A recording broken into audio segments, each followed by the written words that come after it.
아멘. 자, 오늘은 마태복음 5장, 6장, 7장 천국 헌법의 마지막 항목입니다.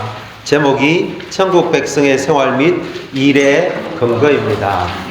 마태복음 5장, 6장, 7장은 마태복음에서 또 성경 전체에서 대단히 중요합니다. 제가 이걸 추구하면서 또 준비하면서 느껴진 게 주의 회복 안에 우리가 가지고 있는 놀라운 진리들 있잖아요. 하나님의 영원한 경륜, 또 신성한 삼일성의 신성한 분배, 만유를 포함한 그리스도를 체험함, 또 그 영의 완결된 영을 우리가 누리고 그에 의해서 변화되는 것, 하나님의 완전한 구원, 그리스도의 유기적인 몸인 교회, 그분의 왕국, 하나님과 사람의 최종 연합인 새 예루살렘, 이러한 진리는 유일합니다. 어떤 기독교 안에서도 이걸 말하지 않습니다. 이 항목들은 너무 높은데, 근데 제가 이걸 마태복음 5장, 6장, 7장을 추구하면서 이 모든 것들이 우리를 어떤 것이 이루어지지 않으면은 이 모든 것들이 무가 될 수 있구나, 이 모든 것들이 다 아무것도 아닌 것이 될 수 있구나 하는 걸 느끼게 되었습니다. 그게 뭐냐 하면은 마태복음 5장, 6장, 7장에 있는 천국의 새 왕이신 주님이 산 위에서 제자들에게 하신 이 천국의 헌법, 이 내용을 우리가 통과하지 못하면 이 모든 것들이 우리에게 공허한 내용이 될 수 있다는 겁니다. 그래서 형제 자매님들, 제가 이렇게 주제를 정해서 하기 때문에 이게 중요한 게 아니고요, 반드시 이 내용 안에 들어가야 됩니다. 반드시 이것을 훈련하셔야 됩니다. 여기에는 누구도 예외가 없습니다. 그리고 오늘 하는 이 천국 백성의 생활 및 일의 근거는 천국 헌법의 결론이고 완결입니다. 아멘. 그래서 이 내용을 잘 인지하시고 훈련하시기를 바랍니다. 마태복음 5장, 6장, 7장에 그 천국의 헌법이 7가지 항목이 나옵니다. 첫 번째가 왕국 백성의 내적인 존재입니다. 영 안에서 가난하고, 또 뭡니까? 애통하고, 온유하고, 또 뭡니까? 의에 굶주리고 목마르고 온유하고, 마음이 순수하고 화평케 하고, 그런 내용들 있지 않습니까? 또 의를 위해서 박해받고 그리스도 때문에 비난받고 박해당하는, 이런 것이 왕국 백성의 내적인 본성입니다. 이것이 기초이죠. 그런 사람들이 이 땅에 소금과 빛으로서 영향을 미치게 됩니다. 그럴 뿐만 아니라 그들은 성질, 화내는 것, 또 간음과 같은 육체의 정력을 처리함으로써 왕국의 율법을, 그 높은 요구들을 이루어냅니다. 그럴 뿐만 아니라 그들은 구제나 기도나 금식과 같은 의로운 행실을 할 때 자아와 육체, 영광 받기를 좋아하는 자아와 육체를 처리합니다.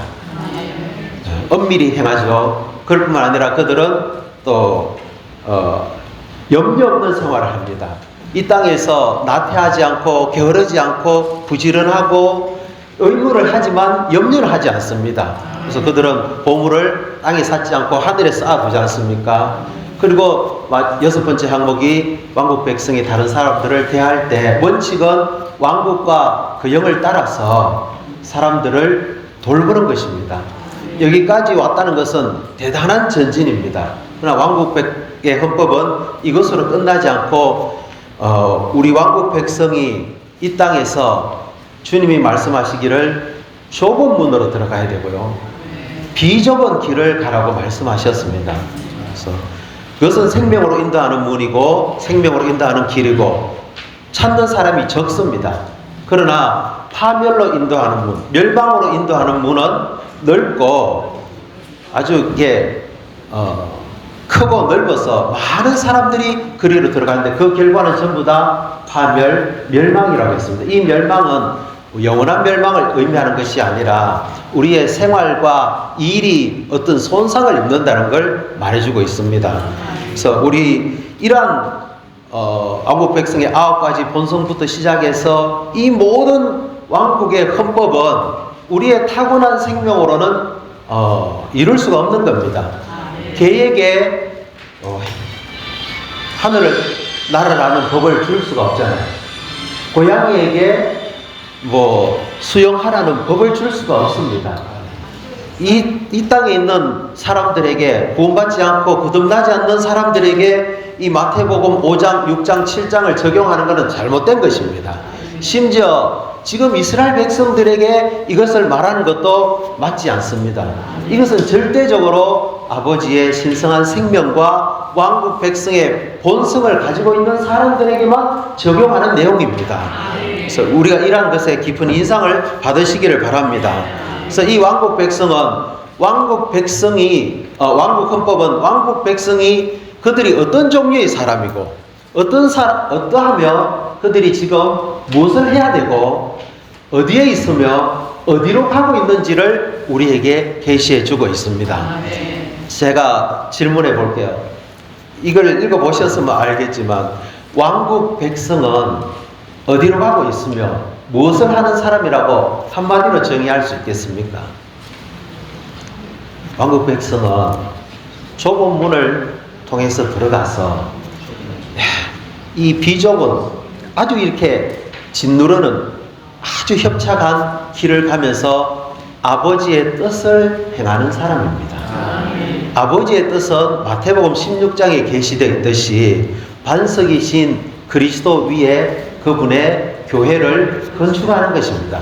형제 자매님들, 우리 깊은 속에서부터, 영 안에서부터 하늘에 계신 나의 아버지, 나는 이 땅에 존재하는 이유는 딱 한 가지입니다. 나는 내 건강을 위해서도 살지 않고 내 자녀를 위해서도 살지 않고 나의 어떠함을 위해서 나는 살지 않습니다. 심지어 나는 내 영성을 위해서도 살지 않고요. 나는 심지어 내가 주님께로부터 받은 사역을 위해서도 살지 않습니다. 저는 딱 한 가지 목적, 한 가지 이유 때문에 나는 이 땅에 살고 있습니다. 그것은 아버지의 뜻을 위해서 저는 이 땅에 살고 있습니다. 저는 몸을 건축하는 이 한 가지만을 위해서 왕국 백성으로서 아버지의 생명에 의해서 아버지의 생명을 살아냅니다. 우리가 만일 이렇게 깊은 속에서부터 선언할 수 있다면 정말 복된 사람들입니다. 형제 자매님들 어떻습니까? 아멘. 강하게 선포하셔야 됩니다. 아멘. 나는 이것만을 위해서 여기 존재합니다. 이렇게 우리가 주님 앞에 선포하는 날이 오기를 원합니다. 그래서 이 천국의 헌법은 결코 타고난 생명이나 타고난 본성에 의해서 이루어지지 않습니다. 이것은 절대적으로 우리가 받은 거듭남을 통해서 받은 신성한 생명과 그 본성에 근거하고 있다는 것에 깊은 인상을 받으시기를 바랍니다. 마태복음 7장 13절에 이렇게 표현합니다. 주님이 좁은 문을 통해 들어가십시오. 파멸로 이끄는 문은 넓고 그 길이 널찍하여 그리로 들어가는 사람이 많으며 생명으로 이끄는 문은 좁고 그 길이 비좁아 찾는 사람이 적습니다. 누가 좁은 문으로 들어갈 수 있겠습니까? 어떤 사람이 좁은 문으로 들어갈 수 있겠습니까?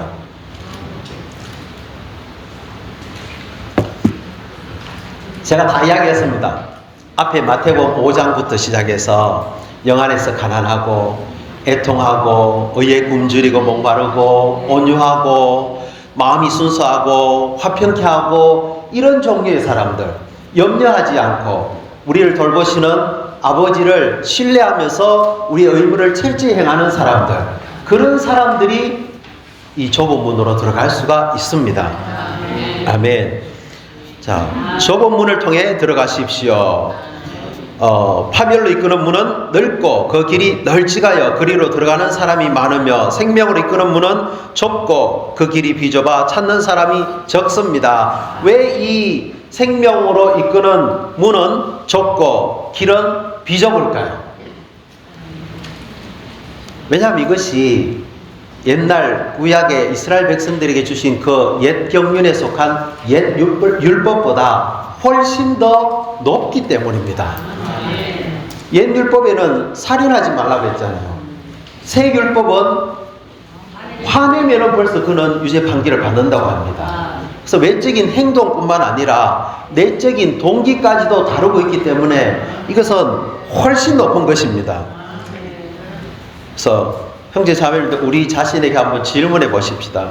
주님 회복 안에 있는 성도들로서 우리는 비좁은 길을 가고 있습니까? 넓은 길을 가고 있습니까? 아멘. 이번 주에 어떤 일이 있었냐면요. 오늘 수요일이죠. 월요일 준비됐나? 주차장에 이렇게 도로가 있고 여기 주차장이 있습니다. 여기 건물이 있는데 여기 주차장인데 여기 입구입니다. 어떤 사람이 입구 앞에 차를 떡 하고 막아 놓은 거예요. 차들이 몇 대가 나가려고 해도 나갈 수가 없습니다. 제 차도 거기 주차하고 있었는데, 그래서 전화를 하니까 어떤 아주머니가 전화를 받더라고요. 제가, 아니 아주머니, 도대체 차를 어떻게 이렇게 될 수가 있습니까? 여기까지 했어야 됐는데 앞으로 그렇게 할 거면 운전하지 마십시오.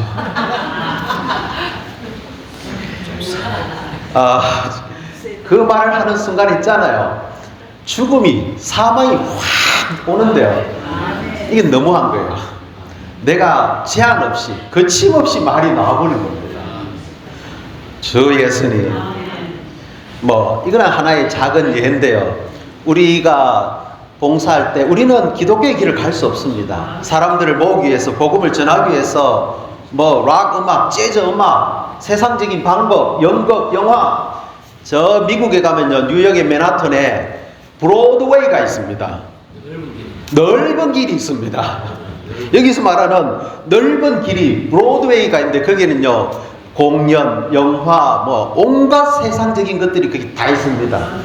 그 길을 많이 다니면 어떻게 되는 줄 압니까? 멸망으로 갑니다. 우리는 비좁은 길을 가야 됩니다.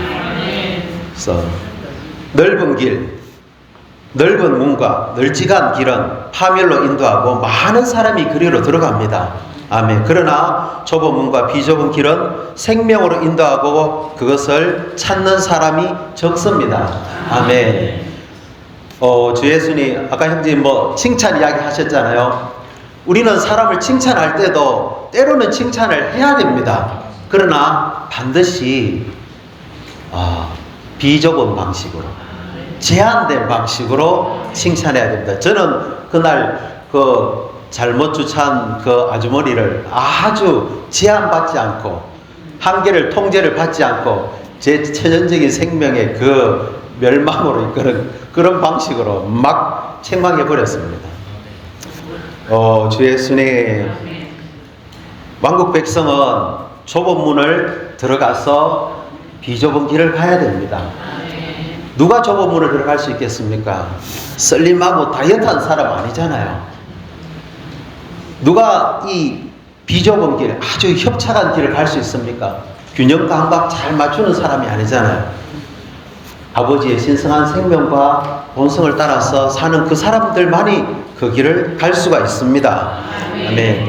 그러면서 마태복음 7장 15절에 이렇게 말합니다. 거짓 신언자들을 경계하십시오. 그들은 양의 옷을 입고 여러분에게 나오지만 속은 탐욕스러운 이리들입니다. 일이 늑대입니다. 16절에 여러분은 그들의 열매로 그들을 알게 될 것입니다. 우리가 이 비좁은 길을 갈 때 깨어 있어야 됩니다. 특별히 여기 신언자들이라고 말할 때 이건 이제 마태복음이 구약의 배경을 가지고 있습니다. 이 신언자는 오늘날로 말하자면은 사역자라고 말할 수도 있고 주님의 일꾼이라고 말할 수도 있고 어떻게 붙이든 다 포함합니다. 어떤 사람들을 우리는 경계해야 됩니다. 분별을 가지고 그들을 볼 필요가 있습니다. 그들은 양의 옷을 입고 사람들에게 나옵니다. 그러나 속은 탐욕스러운 일이고요. 그래서 그들의 말, 전파, 이런 것에 우리는 현혹되어서는 안 됩니다. 말을 유창하게 잘한다고 해서 그들이 참된 사역자가 되는 것이 아닙니다. 주님은 무엇으로 알 수 있다고 했습니까? 열매로 알 수 있는 겁니다. 시간이 지나면 모든 것은 드러납니다. 저처럼 실패하지 마시고요. 아멘. 정말 영 안에서 가난하고 애통하고 온유하고 의에 굶주리고 염려 없으면서 사람들을 돌보면서 이런 종류의 열매가 우리에게 나와야 되는 겁니다. 정말 형제 자매님들, 지금 유튜브 상으로 방송 상으로 주님의 일을 한다는 수많은 사람들이 있잖아요. 한번 보십시오. 끔찍합니다. 저는 압니다. 그들의 결과가 어떻게 될 것인지. 또 저도 두렵습니다. 제가 하는 것이 말을 유창하게 하고 뒤에 나오죠. 우리가 주님의 이름으로 예언하고, 우리가 주님의 이름으로 귀신들 쫓아내고, 우리가 주님의 이름으로 많은 능력의 일을 할 수도 있습니다. 그런데 주님은 뭐라고 말씀하시냐면, 나는 여러분을 도무지 알지 못합니다. 인정하지 못합니다. 이 불법의 일꾼들이여, 나에게서 떠나십시오. 형제 자매님들, 우리가 주님의 이름으로 할 수 있습니다. 우리가 주님을 믿었잖아요. 주님의 생명을 받았습니다. 우리와 주님은 세상 사람들이 가지고 있지 않는 특별한 관계가 있습니다. 그것으로 우리는 어떤 일을 할 수도 있어요. 그러나 그것이 다 인정되는 건 아닙니다. 그런데 그렇게 일이 벌어집니다. 어떤 사람들은 주님의 이름으로 많은 놀라운 일도 하고 놀라운 결과도 나옵니다. 그것으로 주님께 인정받는 게 아닙니다. 하늘에 계신 아버지의 뜻과 일치하느냐에 달린 겁니다. 얼마나 두렵습니까? 그렇기 때문에 이것은 좁은 문이고요, 이것은 비좁은 길을 가는 것입니다. 그래서 이와 같이 가시나무에서 포도를, 엉겅퀴에서 무화과를 따겠습니까? 이와 같이 좋은 나무마다 좋은 열매를 맺고 나쁜 나무는 나쁜 열매를 맺습니다. 시간이 지나면 이것이 좋은 나무인지 나쁜 나무인지가 다 드러납니다. 당장 보이는 말과 행동과 결과에 우리가 거기에 너무 사로잡혀서는 안 됩니다. 우리 주의 회복 안에서 또 특별히 우리는 정가를 위해서 기도를 많이 하잖아요. 그러나 우리는 세상적인 방법을 쓸 수 없습니다. 제가 있는 그곳에 어떤 예배당에는 사람들을 모으기 위해서 어떤 유명한 연예인을 초대합니다.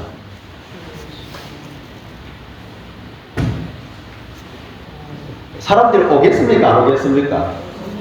당연히 오죠. 많이 옵니다. 심지어 거기서 구원도 받을 겁니다. 그러나 그것이 좁은 문과 비좁은 길이겠습니까? 아니면 우리 한 사람 한 사람이 기도하고요, 우리 한 사람 한 사람이 준비해서 함께 건축된 방식으로, 비록 대단한 능력은 없지만 음식을 준비하고 찬송하고 기도하고 간증하고 인생의 비밀을 누구는 파트 해서 하는, 그것이 더 좁은 문이겠습니까? 그게 더 비좁은 길이겠습니까? 어느 게 더 쉽겠습니까? 예, 우리는 그 길을 가야 됩니다. 아멘.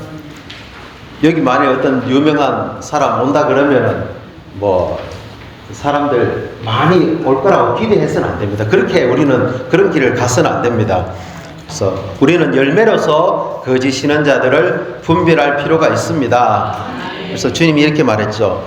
좋은 열매를 맺지 않는 나무마다 찍혀 불 속으로 던져집니다. 그러므로 그들의 열매로 그들을 알게 될 것입니다. 이제 제가 중요한 말씀 하나 드릴게요. 21절에 나에게 주님 주님 하는 사람이라고 다 천국에 들어가는 것이 아니고, 이 말이 무슨 뜻입니까? 나에게 주님 주님 하는 사람이라고 다 천국에 들어가는 것이 아니라고 말했습니다. 여기서 말하는 천국에 들어가는 것은요, 장차 나타날 천국의 출현 안에 들어가는 겁니다. 우리가 주님을 불러서 주님을 영접했을 때 우리는 구원받지 않습니까? 거듭납니다. 왕국 생활이 시작됩니다. 그러나 천국의 출현 안에, 보상 안에 들어가는 문제는 주님의 이름만 부른다고 되는 것이 아닙니다. 거듭난다고 하면서 되는 것이 아닙니다. 이런 말을 하면 어떤 사람들은 반대하겠죠. 이거는 하나님 말씀과 정반대다. 그런데 주님 말했잖아요. 주님 주님 하는 사람이라고 불신자가 주님 주님 하겠습니까? 안 합니다. 믿는 사람이 주님 주님 하잖아요. 천국에 들어가는 것이 아니고 누가 들어갑니까? 하늘에 계신 내 아버지의 뜻을 행하는 사람이라야 들어갑니다. 아멘.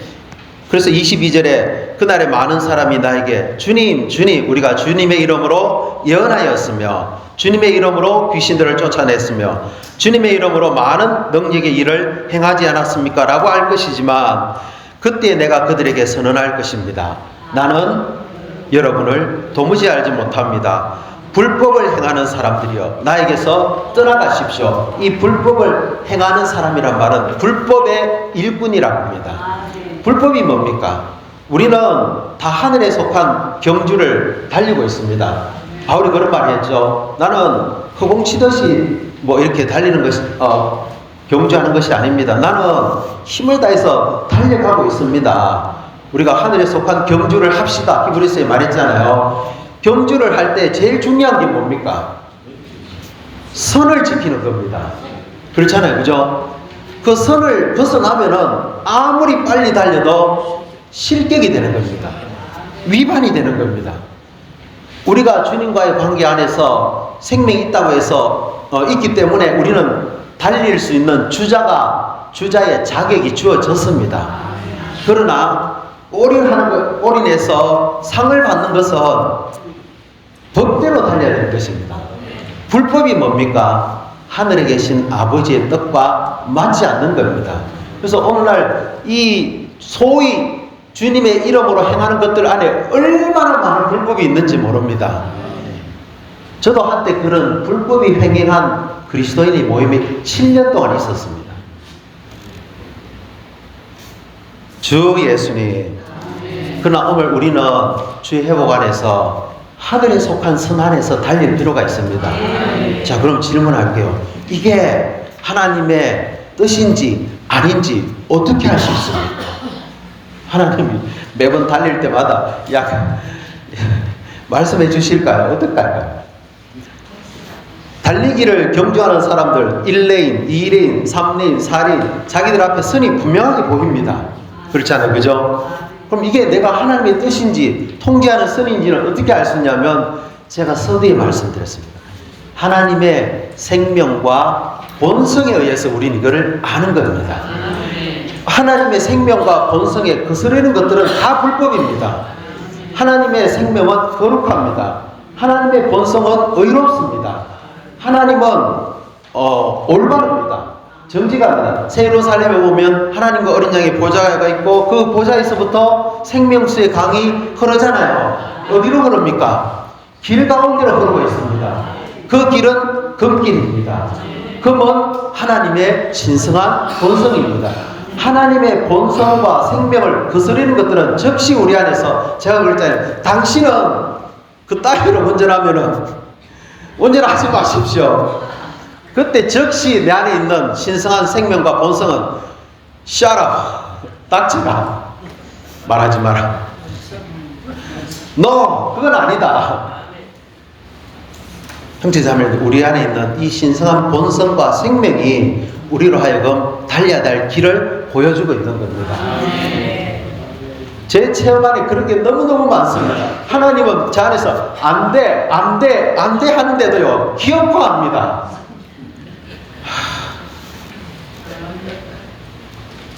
형제 자매들 그런 경험 없습니까? 예, 안 돼 하는데도 우리 계속 합니다. 이게 뭐라고요? 불법입니다. 주 예수님. 그러나 어떤 때는 하나님이 바깥의 상황은 그렇게 녹록지 않습니다. 바깥의 환경은 그렇게 쉽지 않습니다. 그런데도 하나님은 계속 하라는 겁니다. 그것은 하나님의 생명과 본성이 그걸 지지해주고 있는 겁니다. 그래서 우리가 하늘에 계신 아버지의 뜻을 행하는 사람이 천국의 출현 안에 들어갈 수가 있습니다. 아멘. 자, 그래서 마태복음 7장 24절에 결론을 주님이 이렇게 말합니다. 그러므로 누구든지 나의 이 말을 듣고 실행하는 사람은 자기 집을 반석 위에 건축한 현명한 사람과 같습니다. 비가 쏟아지고 큰 물이 밀어닥치고 바람이 몰아쳐서 그 집에 부딪혔으나 무너지지 않는 것은 기초를 반석 위에 놓았기 때문입니다. 그러나 누구든지 나의 이 말을 듣고 실행하지 않는 사람은 자기 집을 모래 위에 건축한 어리석은 사람과 같습니다. 비가 쏟아지고 큰 물이 밀어닥치고 바람이 몰아쳐서 그 집에 들이치니 그 집이 무너져도 심하게 무너졌습니다. 형제 자매님들, 많은 그리스도인들이 심지어 우리도요, 이 용어를 너무너무 가볍게 생각하고 있는데요. 그날에 아까 제가 말씀했죠. 그날에 할 때, 그날이 언제입니까? 그리스도의 심판대 앞에 나타나는 그날이 있습니다. 믿는 이들은 반드시 그리스도의 심판대 앞에 서는 그날이 옵니다. 바울도 거기 서야 됩니다. 요한도 거기 서야 되고요. 베드로도 거기 서야 되고, 물론 우리 모두도 다 거기 설 겁니다. 거기에서 우리가 이 땅에서 비좁은 길을 갔는지 넓은 길을 갔는지, 우리가 산 생활 방식과 우리가 한 일에 대해서 반드시 주님께 점검받는 날이 옵니다. 그것을 고린전서 3장에서 바울이 그날에 불러 우리가 어떤 종류의 일을 했는지 점검하는 그날이 온다는 겁니다. 형제 자매님들, 이게 간단한 문제가 아니잖아요. 많은 사람들이 그날에서 주님에게서 버림받을 것이고요, 배척당할 것이고, 주님에게서 멀어지게 될 겁니다. 그래서 형제 자매님들, 우리는 다시 마태복음 5장에 돌아가서 그것을 다시 한번 추구하고 그 안으로 들어갈 필요가 있습니다. 우리 자신은 구원을 받지만 불을 통과해서 받는 구원이 될 것입니다. 그 일이 불을 통과했다면, 금과, 바울이 말하죠, 금과 은과 보석으로 건축했다면 보상을 받을 것이고요, 나무와 풀과 집, 타고난 사람의 생명, 구속을 거치지 않은 육체의 일, 변화되지 않은 타고난 어떤 것들로, 땅에 속한 것들로 건축하면은 불이 그 모든 것을 다 태워버릴 것입니다. 형제 자매님들, 우리는 어떤 지방에 부담을 가지고 이주해야 되잖아요. 정말 주님의 뜻을 따라서 했습니까? 아니면은 내 갈망을 따라서 했습니까? 우리가 어떤 일을 할 수도 있어요. 왜? 우리에게는 주님이 있기 때문에, 주님과의 관계가 있기 때문에. 그러나 반드시 우리는 협착한 비좁은 길을 따라서 이것을 할 필요가 있습니다. 베드로도 그랬고, 요한도 그랬고, 바울도 그랬고, 루터도 그랬고, 우리 사랑하는 워치만니, 다 그분들은 비좁은 길을 갔습니다. 결국 그들은 결과가 나타났습니다. 그들의 삶이 오늘날 우리에게 얼마나 많은 영향력을 미칩니까? 열매로 그들을 알게 되는 것입니다. 그래서 형제 자매님들에게 드린 프린트볼 마지막 항목을 한번 같이 한번 읽어볼까요? 로마서자 6번입니다. 나는 여러분에게 이 헌법이 얼마나 여러 해에 걸쳐 나를 통제했는지 이루 말할 수 없다. 나는 나의 생활과 나의 행함과 나의 일이 이 헌법 아래 있음을 반증할 수 있다. 나는 우리 모두가 하늘에 계신 우리 아버지의 뜻을 따라 견고한 반석 위에 집을 세우는 이 비좁은 길 안으로 안내되기를 바란다. 아멘. 우리 모두가 다 그 안으로 안내되기를 원합니다. 아멘. 천국의 마지막 최종 완결은, 거기는 더 이상 성질도 없고요, 정욕도 없고요, 자아도 없고, 육체도 없고, 염려도 없고, 뜻만 있는 겁니다. 아멘. 문과 길과 뜻과 건축을 이룬 집만, 이것이 우리를 격려하고 있습니다. 아멘. 아멘. 다 이 길을 가기를 원합니다.